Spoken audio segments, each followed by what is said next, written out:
3 মাস ওইভাবে অনার্গল মেশিন চলতে রয়েছে, কিন্তু দিঘি জল আপনার 20% মাত্র উনি মেশিন থেকে টানাইতে পারছে। 20% টানার পর শুধু দিঘিতে ওইভাবেই পানি সাইডে দিয়ে ফাটল ধরছিল।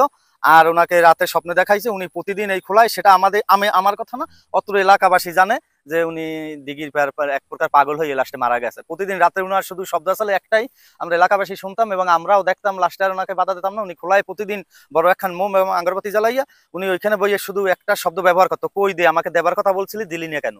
এখন উনি কার সাথে বলতো, কেন বলতো, আমরা যদি প্রশ্ন করতাম উনি কোনো কথা বলতো না, বলতো তোমাদের খোলায় আমরা পূজা দিই, কোনো সমস্যা আছে, আমরা বলতাম না। এবং এই জায়গাটাই উনি খোলার ভিতরে ঘর উঠে 3 মাস ছিল। এই যে হ্যাঁ, এই জায়গাটাই ছিল না? হ্যাঁ, এই জায়গাটাই মানে অস্থায়ী 3 মাস উনি থাকছে এবং প্রচুর পরিমাণ লেবার খাটাইয়া উনি ওই দিঘি মেশিন লাগাইয়া দিঘিটা এসার জন্য চেষ্টা করছে, মাছ ধরার জন্য, সেটা পারে নাই, উনি ব্যর্থ হয়েছে এবং এক প্রকার টাকা পয়সাতে খরচা করে হইয়া উনি মেন্টালিটি সমস্যা ছিল, লাস্টে পাগল হইয়া কিছুদিন তারপর উনি মারা গেছে। বুঝতে পারছি। আচ্ছা দাদা, এইখানে এই যে দেখতেছি যে এখানে মানে মোটামুটি ভালোই পরিমাণে পানি আছে। এটা কি এইটার উপরে কি কেউ উঠছে, মানে উঠা দেখছে কখনো?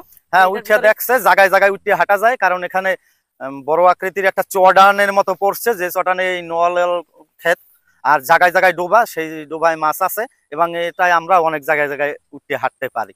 আবার কিছু জায়গায় মানে গাছে যাওয়া লাগে। মানে